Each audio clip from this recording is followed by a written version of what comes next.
पढ़ाई में मन नहीं लगता, पढ़ा हुआ मुझे याद नहीं रहता है, बार बार मेरा पढ़ाई से मन उचटता है।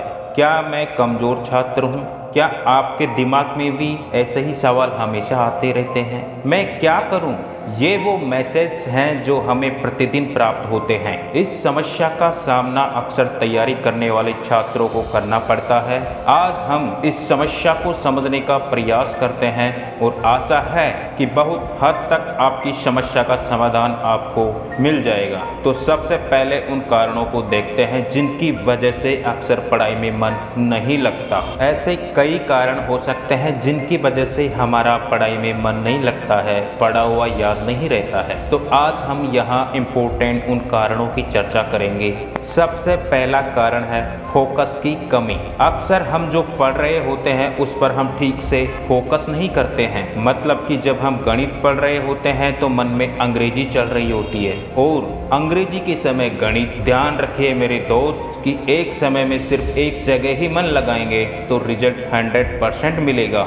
आपको तो पता होगा ही कि यदि सूर्य की किरणों को भी यदि हम एक लेंस से एक जगह फोकस करें तो कागज जलने लगता है।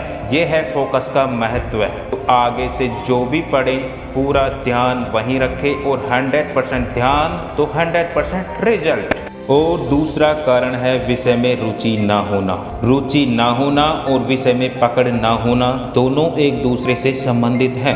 आपको रुचि उसी विषय में आती है जिसमें आपकी बेहतर पकड़ हो और जिस विषय में आपकी रुचि होगी उसमें आपकी पकड़ स्वयं ही बेहतर होती चली जाती है। किसी भी विषय को बिना रुचि के आप 4 से 5 दिन तक लगातार नियमानुसार पढ़ें। शुरू में हो सकता है आपको बहुत बोरियत फील होगी, लेकिन 4 से 5 दिन बाद आपको जैसे ही विषय में थोड़ी जानकारी बढ़ेगी आपको रुचि आना शुरू हो जाएगा और फिर जैसे जैसे जानकारी बढ़ेगी वैसे वैसे आपकी रुचि भी बढ़ने लगेगी। यानी पढ़ाई में मन लगने के लिए विषय में रुचि का डेवलप करना बहुत जरूरी है। तीसरा सबसे इम्पोर्टेंट कारण है पढ़ाई में मन नहीं लगने का, वो है कोई अपना एक निर्धारित लक्ष्य का ना होना।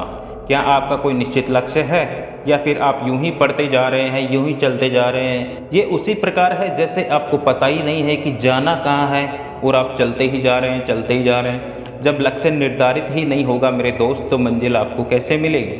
ऐसे में आप ये तय ही नहीं कर पाते कि आखिर आपको पढ़ना क्या है, क्योंकि आप तो बहुत सारी किताबें पढ़ना चाहते हैं और चूँकि सभी परीक्षाओं का पैटर्न अलग अलग होता है इसलिए आप किसी भी एक को ठीक से नहीं पढ़ पाते और आपका मन हमेशा पढ़ाई से उचटता रहेगा।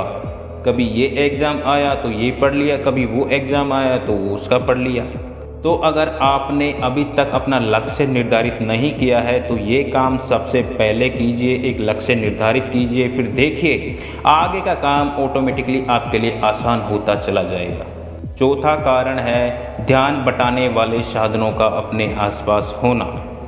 आजकल के डिजिटल युग में हम हर समय मोबाइल फ़ोन, टैबलेट, लैपटॉप ऐसे बहुत सारे इक्विपमेंट्स हैं जिनमें घिरे रहते हैं। इन सब में भी खास तौर पर मोबाइल फ़ोन जो आपको बहुत ध्यान इधर उधर भटकाता है। फ़ोन पर कुछ ना भी आया तो भी थोड़ी थोड़ी देर बाद उसे देखते रहते हैं। पढ़ाई करते समय इन सभी सामग्रियों से दूरी बना लें। हो सके तो फ़ोन ऑफ करके पढ़ाई करें, इससे आपका ध्यान भटकेगा नहीं। और 5वां कारण है प्रेरणा की कमी। प्रेरणा आपको सफलता के लिए नई ऊर्जा प्रदान करती है। कभी कभी बिना किसी प्रेरणा के तैयारी करते हुए आपको नकारात्मक सोच आ सकती है जो आपकी तैयारी को प्रभावित कर सकती है। ऐसे में कोई सकारात्मक प्रेरणा आपको नई ऊर्जा प्रदान करती है। सफल व्यक्तियों से प्रेरणा लें, हो सके तो उनसे मिलें, सफल लोगों के इंटरव्यू पढ़ें। ये आपको फिर से जोश से भर देगा और आपका पढ़ाई में मन धीरे धीरे लगने लगेगा और आपका पढ़ाई से मन उचटेगा नहीं और आप एक कंसंट्रेशन पावर आप खुद के अंदर एक डेवलप कर पाओगे। तो दोस्तों आज हमने जाना पढ़ाई में मन क्यों नहीं लगता है, उसके पीछे क्या क्या कारण है और साथ में हमने उनके समाधानों पर भी चर्चा की। तो मिलते हैं अगले एक और बेहतरीन वीडियो में। तब तक के लिए जय हिंद, वंदे मातरम, धन्यवाद।